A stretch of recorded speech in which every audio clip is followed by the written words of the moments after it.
السلام علیکم ناظرین، آج میں نورانی قاعدہ کے 5ویں سبق کو آپ کے سامنے لے کر کے آیا ہوں۔ آج کے اس سبق میں ہم لوگ پڑھیں گے کہ عربی کے حروف تہجی کے جو الگ الگ حروف ہیں الف سے یا تک، اس کا مخرج کیا ہے۔ مخرج مینس حرف کے نکلنے کی جگہ، منہ کے اندر کس جگہ سے کون حرف کا نکلتا ہے، یہ جاننا ضروری ہوتا ہے تاکہ سبھی حرف کو صحیح طریقے سے ادا کر سکیں گے، تاکہ قرآن پڑھنے میں کوئی گڑبڑی نہ ہو، کوئی دقت نہ ہو، کوئی نقص اور خرابی نہ آئے۔ اس لیے آج سے ہم سبھی حروف کے مخرج کو جانیں گے، اور اگر آپ کے پاس کاپی قلم ہو، چاہے ہندی میں انگریزی میں جس طرح بھی ہو، لکھ لیں ایک ایک حرف کے مخرج کو، تاکہ آگے چل کر اسی حساب سے ہر حرف کو نکالیں گے اپنے منہ سے۔ تو حروف تہجی کا سب سے پہلا حرف الف ہوتا ہے۔ الف کا مخرج یہ ہے کہ منہ کے اندر کا خالی حصہ، منہ کے اندر کا خلا یعنی خالی حصہ، یہاں سے الف ادا ہوتا ہے۔ منہ کے اندر کا خالی حصہ، یہ الف کے نکلنے کی جگہ الف کا مخرج ہے۔ منہ کے اندر کا خالی حصہ، الف الف الف، یہ تو الف کا مخرج ہو گیا۔ با کہاں سے نکلتا ہے؟ با کا مخرج کیا ہے؟ تو با کا مخرج ہے ہونٹوں کے گیلے حصے سے با ادا ہوتا ہے۔ ہونٹ کا جو گیلا حصہ ہے، جو بھینگا ہوتا ہے، وہ دونوں جب ملتے ہیں آپس میں تو با ادا ہوتا ہے۔ گیلے ہونٹ کے حصے سے با ادا ہوتا ہے، یہ ہمیشہ یاد رکھیں گے۔ ایک ہوتا ہے میم، وہ ہونٹ کے سوکھے ہوئے حصے سے میم ادا ہوتا ہے۔ جب دونوں ہونٹ کے سوکھے ہوئے حصے جب آپس میں ملتے ہیں تو میم ادا ہوتا ہے۔ لیکن با ہونٹ کے گیلے ہوئے حصے سے جب دونوں آپس میں ملتے ہیں ہونٹ تو با ادا ہوتا ہے۔ تو با کا مخرج یہ ہے، ہونٹوں کے گیلے حصے سے با ادا ہوتا ہے۔ اس کے بعد ہے تا۔ تا کا مخرج تھوڑا سا غور سے سنیں تاکہ یہ اچھی طرح سے یاد رہے۔ تا کا مخرج ہے زبان کی نوک جب سامنے والے اوپر کے 2 دانتوں کی جڑوں سے لگے تو تا ادا ہوتی ہے۔ اوپر کے دانتوں کے جو سب سے بیچ والا دو دانت ہے، اس کو ثنایا علیہ بولتے ہیں۔ اوپر کے دانتوں میں جو سامنے کا سب سے بیچ والا 2 دانت ہے، اس کے جڑوں سے جب زبان کی نوک لگتی ہے نا تو تا ادا ہوتے ہیں۔ یہ تا کا مخرج ہے۔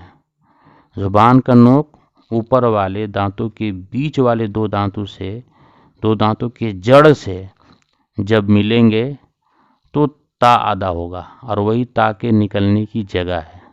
اس کو یاد رکھیں اور ہمیشہ نکالنے میں کوئی دقت نہ ہو، اس لیے یاد رکھیں۔ اسی طرح سے سا،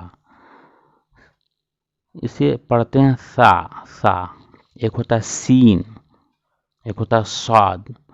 تو ان دونوں حرفوں سے اس کی ادائیگی الگ ہوتی ہے۔ سین ادائیگی الگ ہوتی ہے، صاد کی ادائیگی الگ ہوتی ہے۔ یہ سا کے نکلنے کی جگہ الگ ہے، صاد کے نکلنے کی جگہ الگ ہے، سین کے نکلنے کی جگہ الگ ہے۔ تو سا جو ہے، اس کے منہ میں نکلنے کی جگہ کہاں ہے اسے ہم دیکھتے ہیں۔ سا زبان کی نوک جب ثنایا علیہ، پھر وہی بات جہاں سے تا نکلتا ہے، جس دانت کے جڑ سے تا نکلتا ہے، اسی دانت کے نوک سے یعنی کہ اوپر والا حصہ، دانت کے نوک سے، جڑ سے تو تا نکلتا ہے لیکن اس کے اوپر اور جو دانت کا حصہ ہے، نوک حصہ ہے، اس سے سا نکلتے ہیں۔ تو پتہ کیا چلا کہ زبان کی نوک ہو اور سامنے والے اوپر کے 2 دانتوں کی نوک سے جب لگے گی تو سا ادا ہوگا۔ زبان کی نوک جب ثنایا علیہ یعنی سامنے والے کے اوپر کے 2 دانتوں کی نوک سے لگ کر سا ادا ہوتے ہیں۔ سا، زبان کی نوک جب سامنے کے اوپر والے 2 دانتوں کی نوک سے لگے گا تو سا ادا ہوں گے. یہ سا کا مخرج ہے. تا کا مخرج ایک بار اور سن لیں. زبان کی نوک جب ثنائے علیہ یعنی سامنے والے اوپر کے دو دانتوں کی نوک سے لگ کر ادا ہوتی ہے. سا زبان کی نوک جب ثنائے علیہ یعنی سامنے والے اوپر کے دو دانتوں کی نوک سے لگ کر ادا ہوتی ہے. یہ سا کا مخرج ہے. اس کے بعد نمبر آتا ہے جیم کا. تو جیم کا مخرج کیا ہے؟ جیم کا مخرج ہے زبان کا درمیانی حصہ اوپر کے تالو سے لگ کر ادا ہوتی ہے. جیم زبان کا درمیانی حصہ اوپر کے تالو سے لگ کر ادا ہوتی ہے. زبان کا درمیانی حصہ اوپر کے تالو سے لگ کر ادا ہوتی ہے. یہ زبان کا بیچ کا جو حصہ ہے نا اوپر کے تالو سے جب لگے گا تو جیم ادا ہوگا. جیم یہ ہو گیا. اب ہا کا مخرج کیا ہے؟ ہا کا مخرج حلق. حلق سے ہا نکلتا ہے. حلق جو ہے نا ہمارا یہ حلق گردن سامنے والا جو حصہ حلق کا ہے یہ داڑھی کے نیچے یہ حلق کا حصہ. تو حلق کے درمیانی حصہ سے ہا ادا ہوتا ہے. یہ حلق کے تین حصے مان لے. ایک شروع کا حصہ یعنی زبان کے جڑ کی طرف, ایک سینے کا طرف کا حصہ, اس کے بیچ کا جو حصہ ہے وہاں سے ہا ادا ہوتا ہے. تو بیچ حلق سے درمیانی حلق سے حلق کے درمیانی حصہ سے ہا ادا ہوتا ہے. ہا حلق سے. اس کے بعد نمبر آتا ہے خا کا. تو خا کا مخرج ہے حلق کا وہ حصہ جو منہ کی طرف والا ہے یعنی کہ منہ کی طرف زبان کی جڑ کی طرف جو حلق کا حصہ ہے وہاں سے یہ خا ادا ہوتا ہے. وہی خا کا مخرج ہے. اس کے بعد بیچ حلق سے ہا ادا ہوتا ہے اور زبان کی طرف یعنی منہ کی طرف جو حلق کا حصہ ہے اس سے خا ادا ہوتا ہے. خا حلق کا وہ حصہ جو منہ کی طرف والا ہے وہاں سے خا ادا ہوتا ہے. اور یہ بھی حروف حلقی میں سے. حروف حلقی میں سے یعنی کہ یہ حلق کا جو پورا حصہ ہے یہاں سے 6 حرف نکلتے ہیں. اس میں سے ایک ہا بھی ہے اور ایک خا بھی ہے اور 4 حروف ہیں وہ آگے سبق میں آئے گا. تو آج کے لیے اتنا ہی کافی ہے. اتنا ہی اگر ہم خا تک کے سارے مخارج کو یاد کر لیں گے اور اسی طرح سے ادا کرنے کی پریکٹس کریں گے تو سارے حروف کو ہم اچھی طرح سے نکال پائیں گے.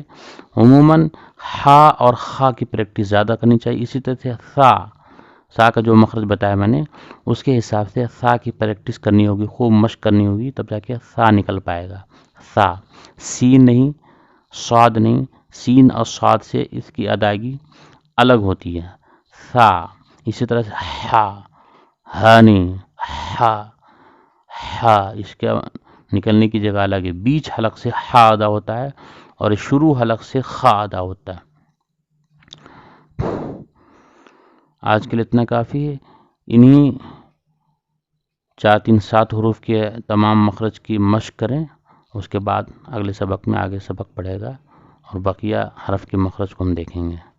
السلام علیکم. اخیر میں آپ سے گزارش ہے اگر آپ کو میرے ویڈیو سے کچھ سیکھنے کو مل رہا ہے اور آپ کو لگتا ہے کہ اس سے آپ قرآن پڑھنا اچھی طرح سے سیکھ پائیں گے اور کچھ فائدہ ہوگا اور اگلے ویڈیو کی آپ کو ضرورت ہے تو میرے چینل کو سبسکرائب کر لیں اور بیل آئیکن کو ضرور دبا لیں تاکہ اگلے ویڈیو کی نوٹیفیکیشن آپ تک پہنچ جائے اور اسے دیکھ کر آپ فائدہ حاصل کریں اور بہتر قرآن پڑھنا سیکھ جائیں.